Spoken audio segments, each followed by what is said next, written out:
जो हम पर पाबंदियां लगाई गई हैं उसका कोई जवाब नहीं है। पाकिस्तान कतई तौर पर कोई ऐसा इरादा नहीं रखता जहां पर हमारा न्यूक्लियर जो सिस्टम है वो एग्रेसिव हो। It is just deterrence, nothing else. It's a programme to defend Pakistan. खुदा न खास्ता पाकिस्तान के खिलाफ कोई अगर एग्रेशन होता है, फॉरेन ऑफिस ने एक भरपूर कॉम्प्रिहेंसिव जवाब दिया है। पाकिस्तान का न्यूक्लियर ना ये मेरा है ना ये कामीना के ऑनरेबल मेंबर्स का है, अवाम का ये प्रोग्राम है।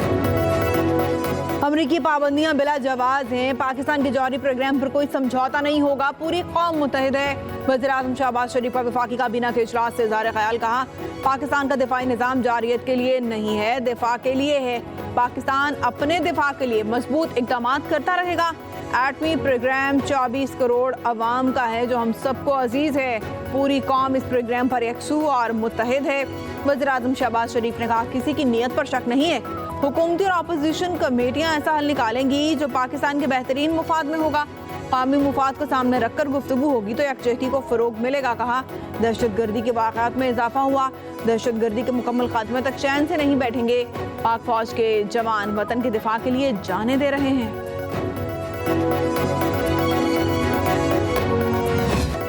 अमरीकी पाबंदियों से दिफाई फैसलों पर कोई फर्क नहीं पड़ेगा। पाकिस्तान की सिक्योरिटी का फैसला कौम करेगी और किसी बैरूनी दबाव का असर नहीं होने देंगे।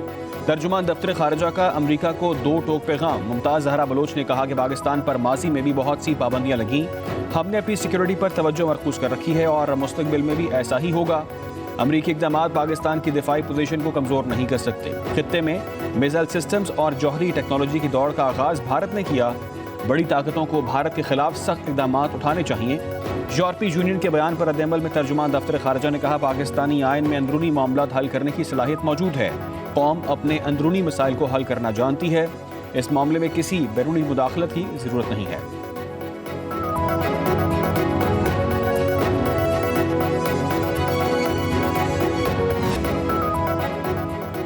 फौजी अदालतों में सिविलियंस का ट्रायल शफाफियत आज़ाद निगरानी की कमी का बायस बनता है। पाकिस्तान में फौजी अदालतों से 25 शहरियों को सजाओं पर बरतानवी हुकूमत का रद्द-ए-अमल भी सामने आ गया। बरतानवी दफ्तर खारजा ने अपने बयान में कहा, हुकूमत पाकिस्तान शहरी और सियासी हकूक़ के बैनुल-अक़वामी मुआहदे के तहत जिम्मेदारियों को निभाए। इससे कबल यूरोपीय यूनियन ने 25 शहरियों की फौजी अदालतों से सजाओं पर उसे इंसाफ के मुनाफी करार देते हुए तशवीश का इजहार किया था।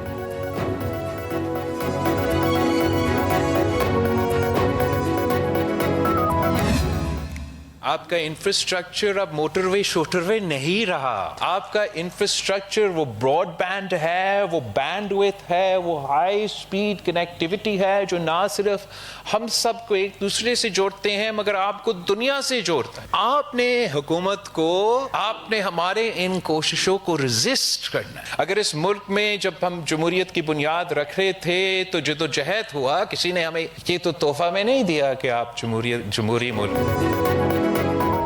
इंफ्रास्ट्रक्चर अब मोटरवे नहीं ब्रॉडबैंड है। तालीम एक ताकत जिसे नौजवानों से कोई छीन नहीं सकता। नौजवानों को अपना हक हासिल करने के लिए जदोजहद करना होगी। चेयरमैन पीपल्स पार्टी बिलावल भुट्टो जरदारी का सखर में कॉन्वोकेशन से खिताब। कहा, हमें अपना डिजिटल बिल ऑफ राइट्स बनाना है। कहा, पाकिस्तानी नौजवानों को बराबर के मौके मिलें तो वो दुनिया को पीछे छोड़ दें। दुनिया में पहला कंप्यूटर वायरस लाहौर में 2 बच्चों ने बनाया था। कहा, इस्लामाबाद में बैठे बुजुर्ग आज भी पुराने मोबाइल्स पर टेक्स्ट कर रहे हैं। हमें कभी सैलाब तो कभी हीट वेव का सामना करना पड़ता है।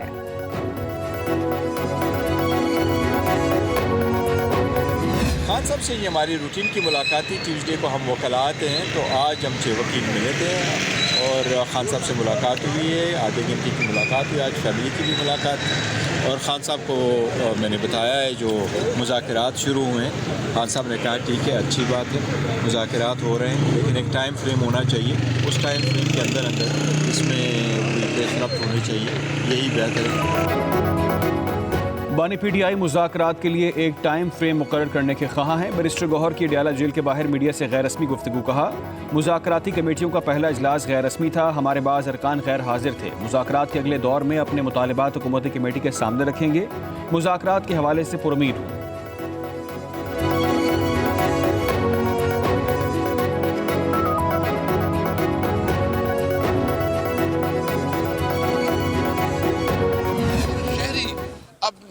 पुरअमन एहतजाज रिकॉर्ड कर सकता है तो वो कानून तो आइन के खिलाफ है, वो तो आइन की खिलाफ वर्जी है। वो कंट्राडिक्शन है आइन के साथ, उसकी तो कोई हैसियत नहीं रही है। मैं चैलेंज करता हूँ कि पीटीआई की किसी एक कारकुन को दिखाए, किसी ने गमला तोड़ा हो, किसी ने शीशा तोड़ा हो, किसी ने तशद्दुद किया हो। पीटीआई रहनुमा असद कैसर कहते हैं आम शहरियों के मिलिट्री कोर्ट में फैसले पर मायूसी हुई। हम पर इतने केसेस बनाए गए हैं कि आम मुकदमात की अहमियत खत्म हो गई है। पार्लियामेंटेरियंस पर दहशतगर्दी, कत्ल और गद्दारी के मुकदमा दर्ज किए गए हैं। पुरअमन एहतजाज हर शहरी का हक है। पाकिस्तान तहरीक इंसाफ के किसी कारकुन ने एक गमला तक नहीं तोड़ा। हमारी जद्दोजहद आइन और कानून की बालादस्ती के लिए है। हम आज़ाद अदलिया चाहते हैं। असद कैसर ने कहा कि कल मुज़ाकराती कमेटी का इजलास हुआ। हमने सियासी कैदियों की रिहाई का मुतालबा किया है। 9 मई और 26 नवंबर के वाक़यात की तहकीकात के लिए जुडिशल इंक्वायरी चाहते हैं।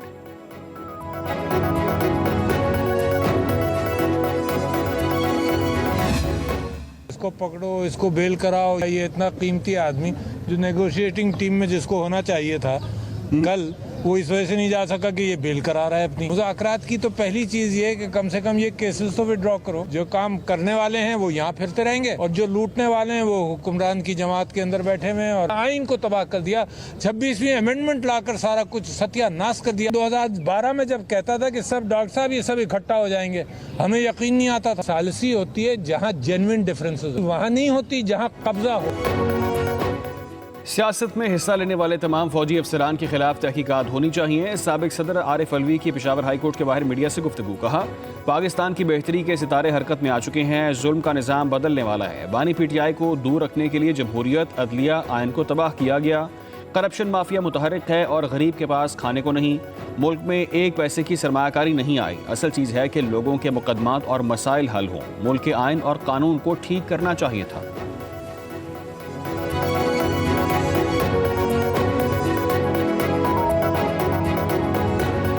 आरिफ अलवी साहब से पूछें कि आप इक़्तिदार में खुद कैसे आए थे और आप सदर किस तरह बने थे 2018 में। कुछ लोग मुज़ाकराती टेबल पर बैठे हैं और आरिफ अलवी साहब जैसे लोग जो हैं वो इस तरह के खामाखाई सियासी शोशे छोड़ते हैं। वो क्योंकि वो चाहते ही है ना कि उनका लीडर जेल में रहे, मुज़ाकरात ना हो तो कि उनका लीडर जेल में रहे और पीछे वो अपने मज़े करते रहे, उनकी दुकान चमकती रहे।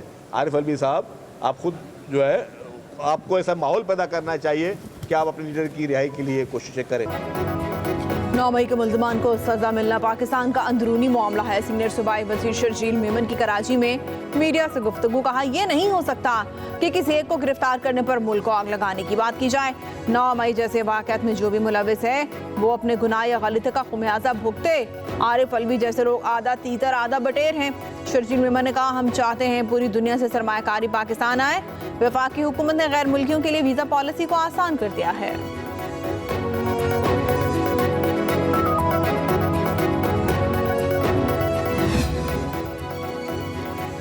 पेशावर हाई कोर्ट ने अपोजिशन लीडर कौमी असम्बली उमर अयूब को 1 महीने की राहदारी जमानत दे दी। दरख्वास्तों पर समाअत के दौरान उमर अयूब ने कहा, बहुत सारे केसेस हैं, हर जगह पहुंचना मुश्किल होता है। मुज़ाकराती कमेटी का मेंबर हूं, वहां पर भी जाना होता है। पहले भी इस अदालत ने जमानत दी और फिर मुझे गिरफ्तार किया गया। 1 महीने का वक्त दिया जाए। जस्टिस एजाज अनवर की उमर अयूब को 30 दिन की मोहलत देते हुए मुतल्लिका अदालतों में पेश होने की हिदायत।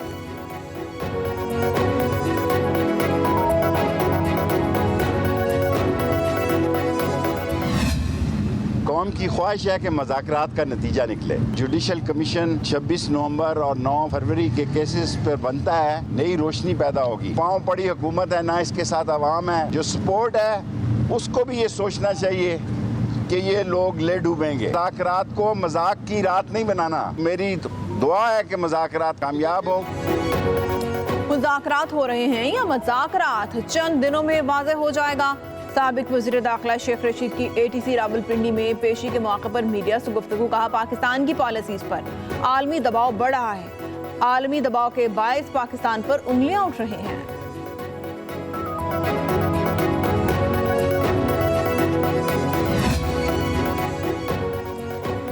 हुकूमत और अपोजिशन के दरमियान मुज़ाकरात में पहला ब्रेक थ्रू। PTI की मुज़ाकराती कमेटी को बानी PTI से मुलाकात की इजाज़त मिल गई। ज़राए के मुताबिक मुज़ाकराती कमेटी कल अडियाला जेल में बानी PTI से मुलाकात करेगी। कमेटी बानी को हुकूमत से इब्तदाई मुज़ाकरात के हवाले से ब्रीफ करेगी।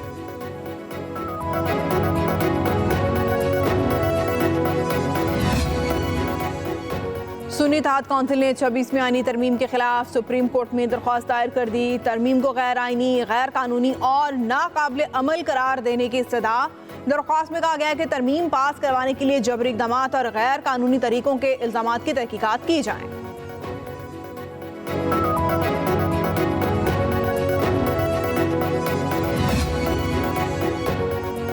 वज़ीर दाखिला मोहसिन नकवी से वफाकी वज़ीर तालीम खालिद मकबूल सिद्दीकी की मुलाकात। अवाम को रिलीफ देने और मसाइल के देरपा हल के लिए इक़दामात समेत मुल्क की मजमूई सूरत हाल पर तबादला ख्याल।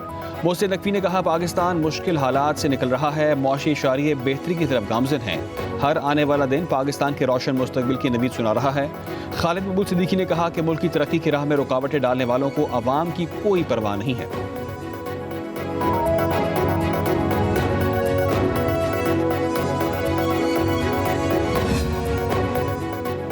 मुशर इत्तलात KP बैरिस्टर सैफ कहते हैं KP हुकूमत ने पारा चनार रोड महफूज बनाने के लिए इकदामात उठाए हैं। पारा चनार रोड के लिए 399 स्पेशल पुलिस फोर्स के क़याम की मंजूरी दी गई है। मुतासरा इलाकों में सिक्योरिटी की खातिर मजीद पुलिस चेक पोस्टें कायम की जाएंगी। इलाके को पुरअमन और तरक्की की राह पर डालने के लिए बंकर्स और असलहे से साफ किया जाएगा। हुकूमती इक़दामात का मकसद इलाके में 1 सदी से जायद तनाज़े का पायदार और मुस्तकिल हल है। वज़ीर आला अली अमीन गंडापुर बज़ात खुद तमाम मामलात की निगरानी कर रहे हैं। काफ़ी उम्मीद है कि फ़रीक़ैन में बहुत जल्द अमन मुआहदे पर इत्तेफाक हो जाएगा।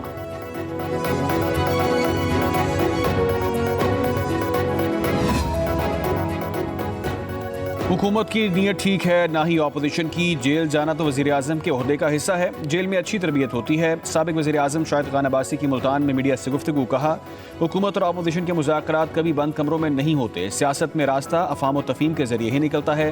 किसी के खिलाफ झूठे केसेस नहीं बनाए जाने चाहिए। मुकदमात के ट्रायल में एहतियात होनी चाहिए। ह्यूमन राइट्स के हवाले से दबाव आ रहा है। कहा, हम अपनी गलतियों से सबक नहीं सीखते। मुल्क मुश्किल में है, हमें घर नहीं बैठना चाहिए।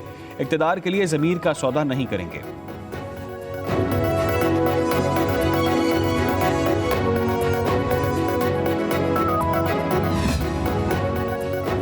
इंटरनेट सारिफीन के लिए खुशखबरी। इंटरनेट स्पीड बढ़ाने के लिए जदीद केबल आज मुंसलिक होगी।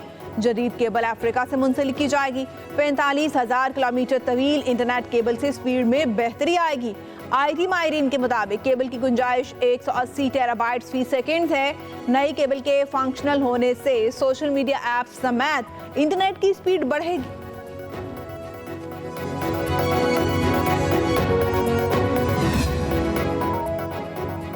जज की तकर्री में पेशा वराना काबिलियत, तजुर्बा, कानूनी महारत और रवैया देखा जाएगा। जुडिशल कमीशन रूल्स 2024 मंजूरी के बाद पब्लिक कर दिए गए।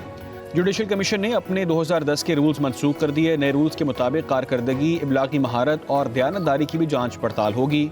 हाई कोर्ट्स में जजेस तकर्री के लिए वकला और अदालती अफसरों की नुमाइंदगी यकीनी बनाई जाएगी। हाई कोर्ट्स के चीफ जस्टिस के अलावा कमीशन का कोई रुकन नामजद नाम से बराह रास्त राब्ता नहीं करेगा।